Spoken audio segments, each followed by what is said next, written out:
Right, so let me introduce another treatment approach, and this is the psycholinguistic framework, which was developed by Stackhouse and Wells and can be used for the assessment and treatment of speech sound disorders. And you can see that it is an input to output model. Now, how is this relevant to cleft palate speech? At the top here, at the level of motor program, we have speech errors such as non-oral cleft speech characteristics, for example, replacing oral pressure consonants with a glottal stop, as in the word T becomes E.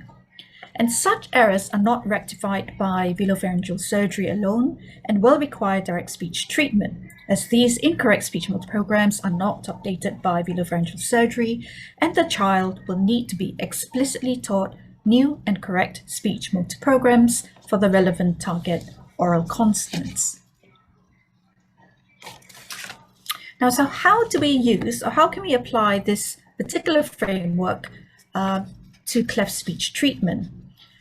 For non-oral cleft speech errors, also known as compensatory type speech errors, we would want to include and use non-words first or novel words to create these new speech motor programs while preventing the child from accessing old and inaccurate speech motor programs.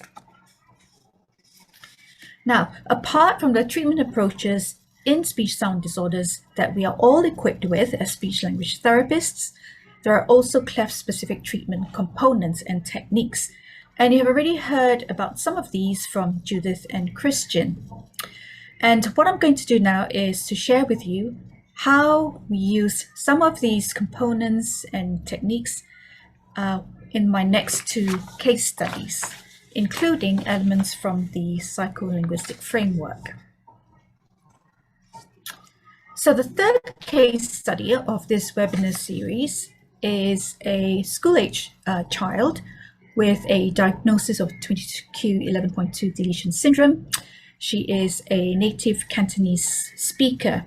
Now you can see that she was referred to us quite late, at 9 years, 6 months.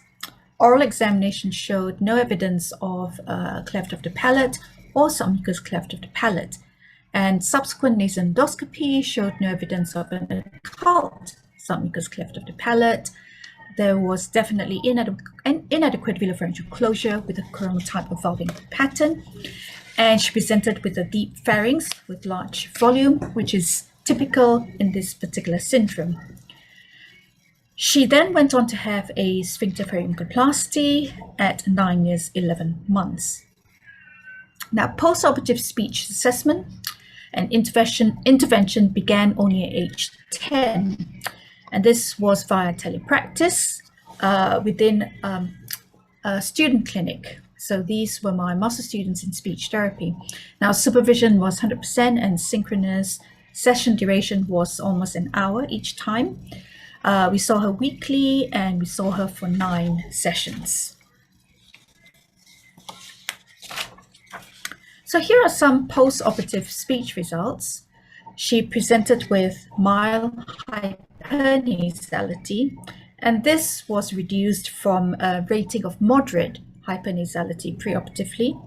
We could not hear any evidence of audible nasal emission, but this could be due to sound or acoustics via telepractice. Non-oral cleft speech characteristics remained as would be expected. And for example, for the word jump in Cantonese, I won't be able to do the tones correctly. This would be tiu, ew. To, as in more, would be or, for example. We had an audio recording during the webinar session itself. Now, none of these oral pressure consonants were stimulable.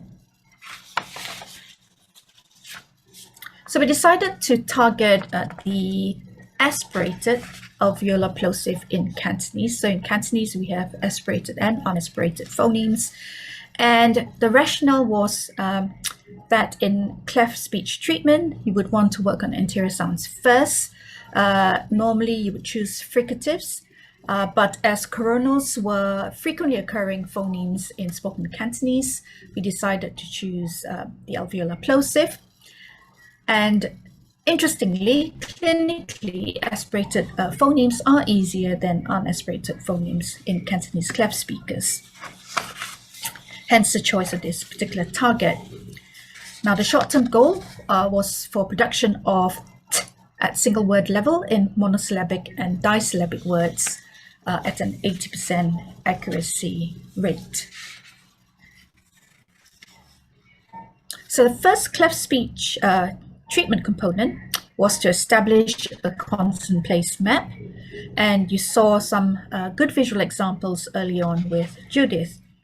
Now here is one that I use with a much older client, and what students tend to do is they're very creative, and for this particular client they modeled one on a famous cartoon character that the client liked. So unfortunately I have had to remove that image due to copyright issues. Now you would use this consonant place map to teach about articulators and placement. And mouth sounds or oral sounds are assigned positive attributes and glottal sounds negative attributes. Then the next step is to use a consonant place map to do some listening or auditory discrimination type work. And in this video that was shown during the webinar session, the clinician would model the mouth or throat sound, and the child has to listen and identify where the sound was being made on that consonant place map, and to also verbalize whether it's a good or a bad sound. And in the clip that was shown, the child was encouraged to verbalize whether the sound made by the clinician was a good sound or not a good sound, and to mark this on the graphic or the diagram. Now the next step then is to introduce the glottal fricative, and this is a cleft specific technique, and it is effective for individuals who tend to use glottal stops. Now what this does is it opens the glottis, minimizes subglottal pressure, and generates more supraglottal airflow to build up this much needed oral pressure. Multimodal cueing is very important in cleft speech treatment. And in the image that's been removed, we would have a picture of a mouth with a symbol puff of air. You would also have the clinician modeling a hand gesture in front of a mouth and getting the child to do this to feel this puff of air. Now, it is very important that dose is kept high and practice amount is large at this phase. The next step is then to pair the H with a vowel. And in our case study, the child had initial difficulties joining the H and the vowel together. So what she tended to do was E, and she tended to separate the H from the vowel. So in the video that was shown, the clinician used the animation function in PowerPoint to bring the visual representation of H and the vowel together. Now, in the other video that I showed as well, our client continued to find it difficult to combine this consonant plus vowel sequence. So this particular stage was rather challenging. So it took a lot of drills and a lot of trials. And high dose. And finally, the child managed to combine the H and the vowel. And again, the element of multimodal cueing, watch, listen, and feel comes very much into play in cleft speech treatment. Okay, so once there is success in combining H and vowel and across a range of vowels, this next step is very crucial. Here we are introducing the oral target, right, or the target phoneme, which is the aspirated T, but working only on placement and no audible release, and not on manner. So, for example, we would get the child to imitate he. So you can see that I'm slightly exaggerating placement of. So it's slightly interdental rather than an alveolar placement. And there's no release for this particular phoneme. And this is all done through direct imitation, modeling, and you can see here very high dose, right? And then the next step is to add a vowel after the target, but with an intrusive. And this is where this particular technique gets the name of H insertion or intrusive H. So what you're aiming for is he, because without the intrusive H, what would tend to happen is the child would then go back to the old inaccurate program and you would get a glottal stop for the T. So the intrusive H is meant to keep the glottis open. And once there's success at this stage, you would drop the initial sequence of the H plus vowel, and what you now have is your target at the start of the syllable. Okay. And prior to introducing real words, we worked on the target, phoneme plus vowel, range of vowels, high dose, and it's very important that we use non-words. Right, and such that the child then doesn't access the her lexicon if there is meaning attached to the syllable or the word, in which case then the old phonological representations and all motor programs might be accessed.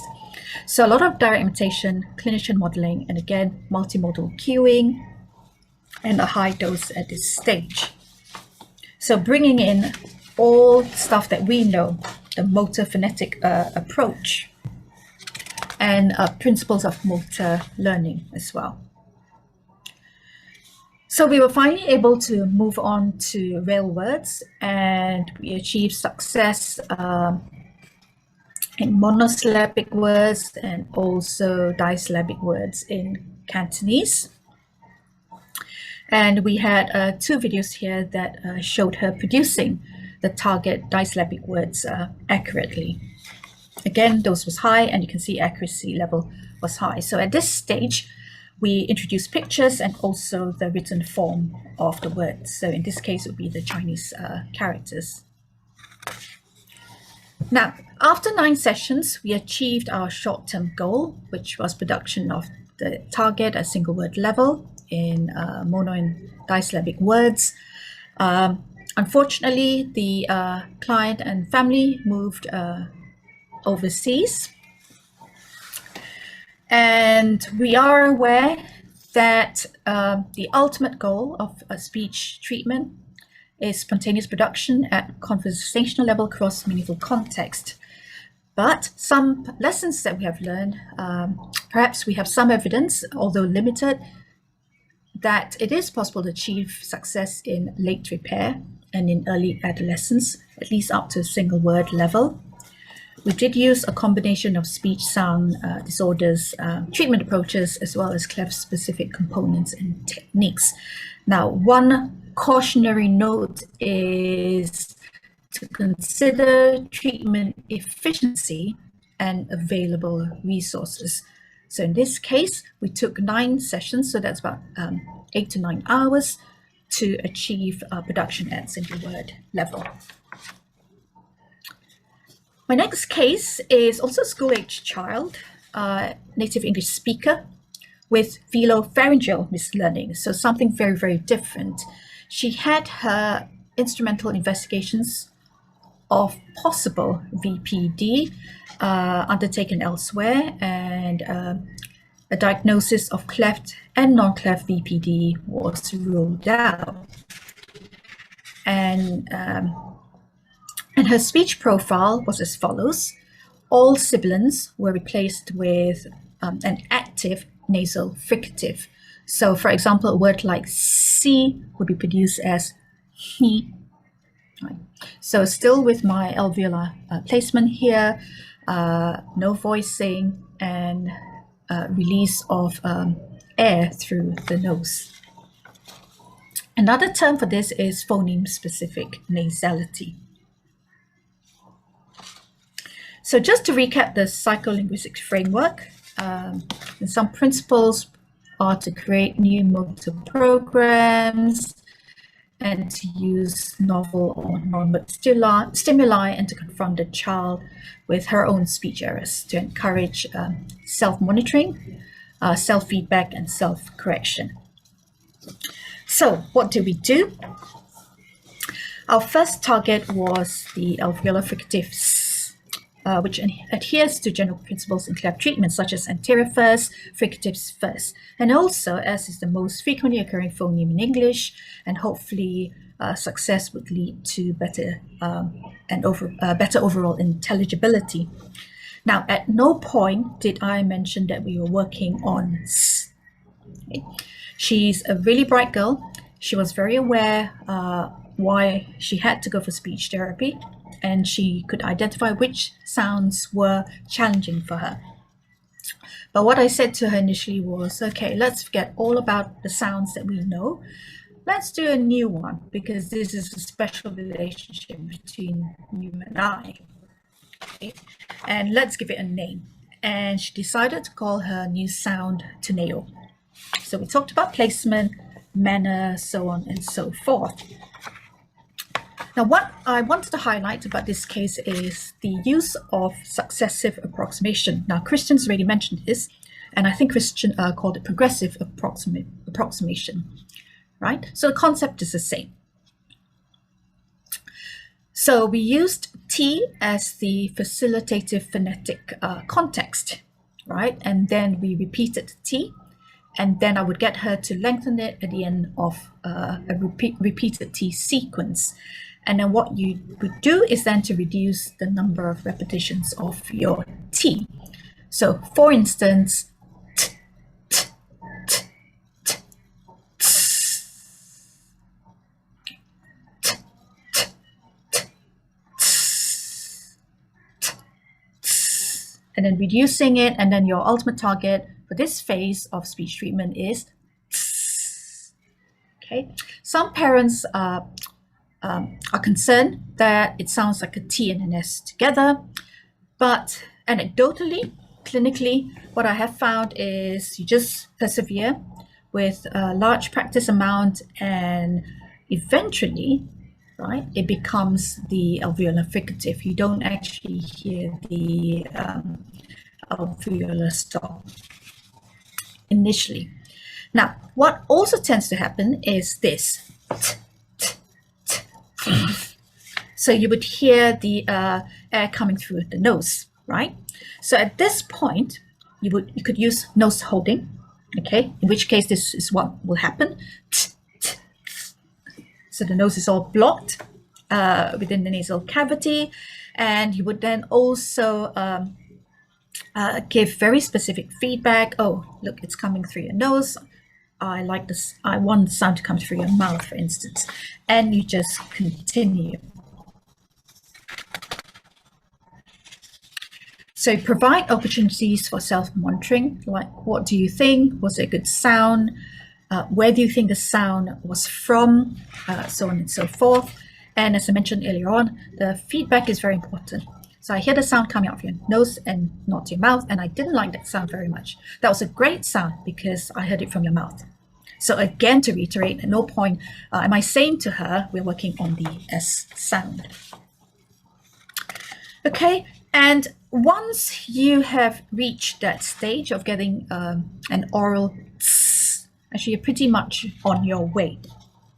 Okay, then the same thing across the linguistic hierarchy, you have your teneo sound or the plus the vowel, again still in nonsense syllables. Okay. And then maybe moving on to non-words, for instance. and she gave her monsters very interesting names like Somo, Sobo, Sagres. They're quite actually long phonemic sequences. And again, high dose, lots of drills, lots of correct practice, that opportunity for self-monitoring, self-feedback, and self-correction is maintained. Now, what do you think would happen if you move too quickly, or if the new and correct speech motor program is not very well established? Okay, I did try it with her, and what then happened was, you can see so clearly, so like good representations are being accessed, and she knows how to spell, so she knows it's an S. And we went back to the active nasal fricatives. Now, when this happens, you just have to take a few steps back again. Okay, the best thing is not to move too fast, right? And then you follow your traditional articulation approach, you transition to real words and across the linguistic hierarchy, right? So just to repeat myself, is the child ready? Is the new speech program well established? And the importance of large practice amount of correct practice first to establish the new and correct speech motor programs of Teneo. Right. And before we moved on, what did then happen is that she said to me, "You know what, Valerie? It sounds suspiciously like the English S sound." Okay, and I had to say, "Yes, it is. You're right. So let's try using Teneo sound with these pictures or these words." Okay, and because of the high dose, the large practice amount, correct practice, and all that facilitation of self-monitoring, self-feedback, self-correction, occasionally she laps back to an active nasal fricative, but then she could easily identify that's not correct, and she could self-correct spontaneously as well. Right.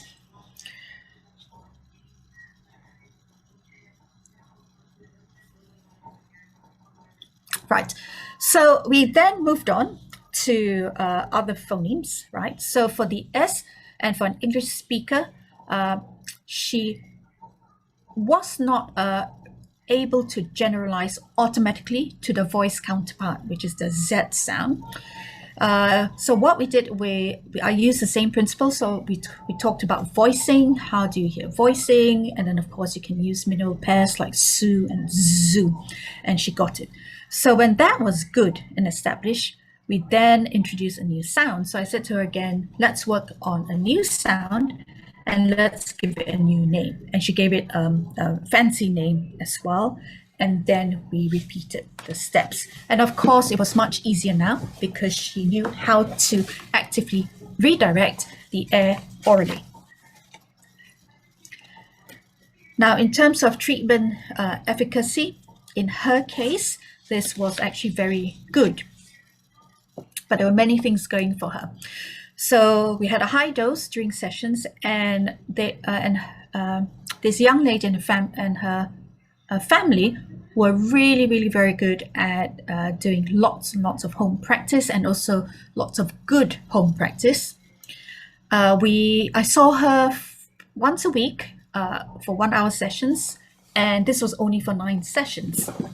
And at the end of 9 sessions, she achieved accuracy across all her phonemes and at conversational level as well, and didn't require any verbal prompts or reminding. So you can see how different treatment efficacy is for this particular case and case number 3.